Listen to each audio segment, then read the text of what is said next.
দুর্ভোগ হচ্ছে, আমরা যন্ত্রণা ভোগ করছি, আমাদের নিয়ে আপনি কথা বলুন। সরকার কেন? সরকার আমার আপনার, সরকার আমাদের সবার। সবার প্রেক্ষিতে তাদের সিদ্ধান্ত নিতে হবে। আমাদের দাবি একটাই তো ছিল, বললাম অধ্যাদেশ। অধ্যাদেশ না দেওয়া পর্যন্ত আমাদের আশ্বাস দেওয়া হয়েছে 15ই জানুয়ারি আমাদের অধ্যাদেশ দেওয়া হবে। যদি 15ই জানুয়ারি আগামীকালের মধ্যে আমাদের অধ্যাদেশ জারি না করা হয়, আমরা অনির্দিষ্ট সময়ের জন্য রাস্তা ব্লকেট করে রাখবো।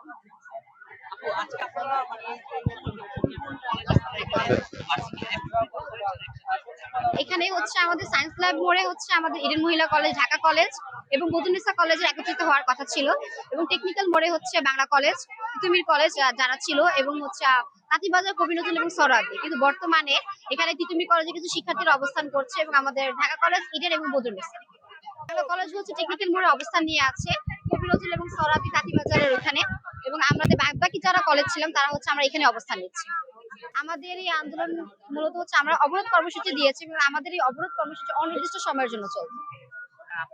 আমাদের উপর থেকে যখন আমরা শিক্ষা ভবন ঘেরাও করি, তখন আমাদের প্রতিনিধিদের তারা মিটিং বসানো হয়, তখন তাদেরকে বলা হয় যে 15 জানুয়ারি বা আমাদের আশ্বাস দেওয়া হয় যে অধ্যাদেশ জারি হয়ে যাবে জানুয়ারির মধ্যে, নির্বাচনের আগে।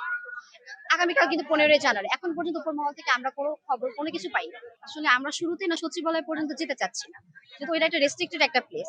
সেই জায়গাটা আমাদের যাওয়ার জন্য আমাদের আরো বিবেচনা করতে হবে। যে আর জনদুর্ভোগ হচ্ছে, তার জন্য আমি প্রথমে ক্ষমা প্রার্থী। কারণ জনগণের দুর্ভোগ হচ্ছে, নানা ধরনের সমস্যা হচ্ছে, বা অনেকে অনেক সমস্যার সম্মুখীন হচ্ছে। আসলে জনদুর্ভোগ না হওয়া পর্যন্ত বা রাস্তা অবরোধ বা কোনো কিছু করার পর্যন্ত সরকারের টনক নড়ে না। এই যে আমাদের কথা বাদই দিলাম, জনগণের যে দুর্ভোগ হচ্ছে, সরকার তো আমার না, আমার আপনার আমাদের সবার, জনগণের সরকার। জনগণের কথা বিবেচনা করেও তো সরকার আমাদের সাথে তাদের এসে কথা বলা প্রয়োজন। তারা এখন পর্যন্ত কেন আমাদের সাথে যোগাযোগ করছে? অধ্যাদেশ নিয়ে তো আমাদের বা ঢাকা কেন্দ্রীয় বিশ্ববিদ্যালয় নিয়ে আমাদের আন্দোলন বা লড়াইটা তো আজকের না, এটা গত 1.5 বছর যাবত চলে আসতেছে। 9 মাস যাবত আমাদের এটা নিয়ে আন্দোলন হচ্ছে। তো এই অধ্যাদেশটা আজ দিব কাল দিব, আজকে ডেট কালকে ডেট, ডেট পিছাতে পিছাতে সরকার কেন নির্বাচন পর্যন্ত নিয়ে আসলো? আমার সরকারের কাছে প্রশ্ন, তারা কেন অধ্যাদেশ আগে দিল না? নির্বাচনের দ্বার প্রান্তে তারা কেন অধ্যাদেশের এই বিষয়টাকে নিয়ে আসলো? এই দায়ভার সরকারের।